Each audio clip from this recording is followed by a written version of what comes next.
Amit ji, central investigative agencies से जो है ऑपोजिशन को बहुत डर है। कहती हैं कि जो हमको हैरेस करते रहते हैं, सरकार इनका इस्तेमाल करती है उन लोगों को परेशान करने के लिए। आज अगर आप देखें तो सत्येंद्र जैन, मनीष सिसोदिया जेल में हैं। चाहे वो कविता हो, केसीआर जी की बेटी हो कविता हो, हेमंत सोरेन हो, सब लोग या तो ईडी के घेरे में हैं या सीबीआई के घेरे में हैं। तो भूपेश बघेल जी के भी ज़्यादातर लोगों पर रेड्स पड़ती रहती हैं। तो ऑपोजिशन का कहना ये है कि क्या ईडी और सीबीआई के दफ्तर भारतीय जनता पार्टी के स्टेट्स में बंद हो चुके हैं? जरा भी ऐसा नहीं है। 2014 और 2019 दोनों चुनाव में भारतीय जनता पार्टी की सरकार ने देश को वादा किया था कि हम करप्शन के खिलाफ लड़ेंगे, और हमारी ये लड़ाई करप्शन के खिलाफ है। कल ही मोदी जी ने कुछ आंकड़े दिए थे, मैं इसको रिपीट करना चाहूंगा। 2004 से 2014 में ईडी, यही कानून था, कोई कानून हमने बदला नहीं है, यही कानून था। ईडी जो पीएमएल के कानून के तहत 5,000 करोड़ की संपत्ति कुर्क की थी, और मोदी जी के शासन के अंदर हमने 1,10,000 करोड़ की संपत्ति कुर्क की। उसका 5% भी पॉलिटिशियन का नहीं है, बाबुओं का भी है, भ्रष्ट व्यापारियों का भी है, सबका है, जो देश के कानून को तोड़कर टैक्स दिए बगैर धन शोधन करते हैं। क्या लड़ाई बंद कर दें? और क्या देश की जनता ऐसा कानून चाहती है कि अगर कोई पॉलिटिशियन, कोई राजनीति में काम करने वाले नेता या व्यक्ति भ्रष्टाचार करे तो इसके खिलाफ कोई कार्यवाही न हो? यही सीबीआई के तहत 9 वर्षों में हमने 5,000 केस भ्रष्टाचार के दर्ज किए। कांग्रेस ने 500 भी नहीं किए थे, 500 भी नहीं।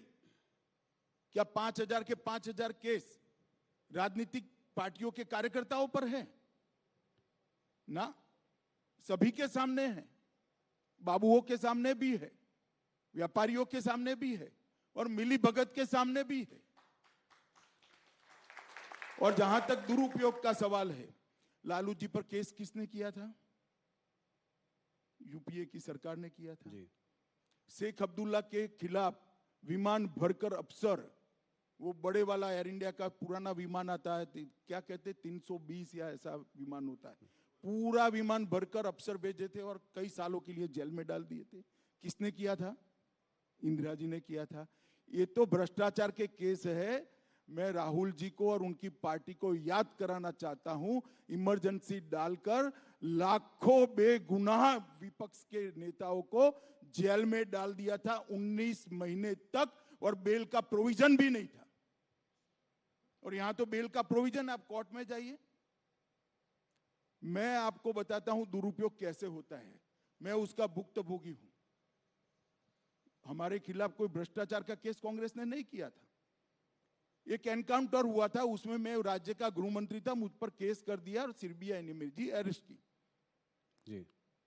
अरेस्ट में सीबीआई के रिकॉर्ड पर आज भी टैप किया हुआ पड़ा होगा, अगर प्रामाणिकता से टैप किया तो सीबीआई के उस वक्त के अफसरों ने, और मिटा नहीं दिया कांग्रेस सरकार ने। तो 90% सवालों में यही था कि काहे को परेशान हो रहे हो, मोदी का नाम दे दो आपको छोड़ देंगे। हमने तो काले कपड़े नहीं पहने, कोई विरोध नहीं किया जी। मोदी जी के खिलाफ एसआईटी बनाई एक राज्य के मुख्यमंत्री के, कोई करप्शन का केस नहीं था। दंगों में इन्वॉल्वमेंट का केस करा फर्जी टाइप का, जो अंत में सुप्रीम कोर्ट ने खारिज किया। हमने कोई हाई तौबा नहीं करी थी, कभी काले कपड़े पहनकर संसद को हमने जाम नहीं किया था भाई। और मैं बताता हूं नतीजा क्या आया। मुझे पकड़कर अरेस्ट किया, 90 में दिन ही बेल दे दी मुझे हाईकोर्ट ने। हाईकोर्ट ने कहा कि अरेस्ट करने के लिए पर्याप्त प्रूफ ही नहीं है, और मैंने एक्विटल की एप्लीकेशन डाली। मुंबई की अदालत ने, मुंबई में केस चला, गुजरात के बाहर ले गए, कोई आपत्ति नहीं, मुंबई में चला। वहां कोर्ट ने कहा कि राजनीतिक प्रतिशोध की भावना से सीबीआई ने राजनीतिक इशारों पर एक केस किया है, इसलिए हम अमित शाह को के खिलाफ के केस को और सारे आरोपों को खारिज करते हैं। हमने हाय तौबा नहीं की थी। और यही लोग थे, यही चिदंबरम बैठे थे, यही सोनिया जी नेतृत्व करती थी यूपीए सरकार का, यही मनमोहन सिंह थे और यही राहुल गांधी सांसद थे। अब क्या हो गया भाई? और हमने तो आप पर जो केस करे हैं भैया वो करप्शन के हैं, आपकी बदजुबानी का केस है। इस प्रकार के फर्जी केस नहीं किए हैं। और केजरीवाल भी रोज छातियां पीटते हैं, भैया ये सारे निर्दोष हैं। तो जैन साहब कितने समय से अंदर हैं? काफी समय हो गया, 1.5 साल हो गया जी। क्यों बेल नहीं होता है? सिसोदिया जी कितने समय से अंदर हैं? क्यों बेल नहीं होता है? इस देश में अदालतें हैं भाई, सबने अपना केस लेकर अदालत के सामने जाना चाहिए। एजेंसियों के दुरुपयोग का आरोप करने की लिए मैं कांग्रेस के मित्रों को कहना चाहता हूं, एक उंगली किसी के खिलाफ करोगे तो 4 उंगली आपके खिलाफ आती है, ध्यान रखना। और इस देश की जनता ने आपके समय में सब कुछ देखा हुआ है, मगर हमने कभी भी ऐसे काले कपड़े पहनकर, काली पगड़ियां, काली धोती, काला कुर्ता पहनकर नहीं, रोड पर नहीं निकले हम। वही कानूनी मामला है, निर्दोष है तो कानून में श्रद्धा होनी चाहिए, कानून छोड़ देगा आपको। जी। मैं तो इतने साल तक कभी नहीं बोला, आज आपने यूं कर कर बुलवाया तो मैंने बता दिया। अब तक नहीं बोला था मैं तो कभी। पर अमित जी और पूरी मेरी इंट्रोगेशन में एक ही बात, मोदी का नाम दे दो, मोदी का नाम दे दो, मोदी का। भाई क्यों डरते हो मोदी से? क्यों फंसाना चाहते हो? और कोई इंट्रोगेशन में कोई चीज नहीं पूछी मुझे, और मेरे कारण बेचारे कई सारे पुलिस अफसर, निर्दोष टाइप के अफसरों को जेल में डाल दिया।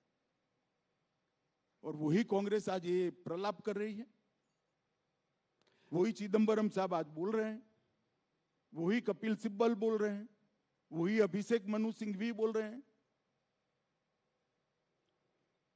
उनको आत्मचिंतन करना चाहिए कि भ्रष्टाचार का जितना भी पैसा इकट्ठा किया है, एक बार सामने से अदालत के सामने जाकर दे दे, शायद अदालत माफ कर दे उनको।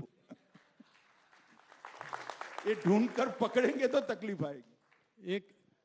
एक ऑपोजिशन लीडर का कहना यह है कि ये सारे आप भ्रष्टाचार के जो केसेस आप इन्वेस्टिगेट एजेंसीज तो करती हैं, पर अगर नेता पार्टी बदलकर भारतीय जनता पार्टी में आ जाए तो उसके खिलाफ केसेस को ड्रॉप कर दिया जाता है। ये बिल्कुल बेसलेस बात है। इस देश में अदालतें हैं, आपके पास अगर कॉन्क्रीट केस है तो लेकर अदालत में जाइए, अदालत सीबीआई को डायरेक्ट करेगी, ईडी को डायरेक्ट करेगी।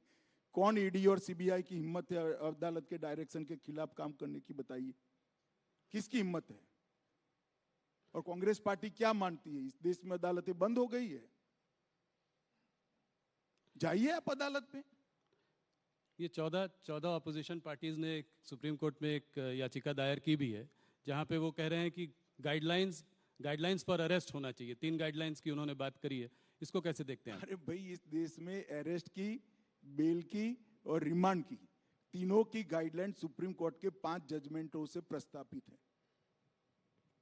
वो सब भी जानते हैं, मगर ये जनता को गुमराह करना चाहते हैं। जनता ऐसी बातों से गुमराह नहीं करना तो होती है भैया, ऐसी बातों से गुमराह नहीं होती है।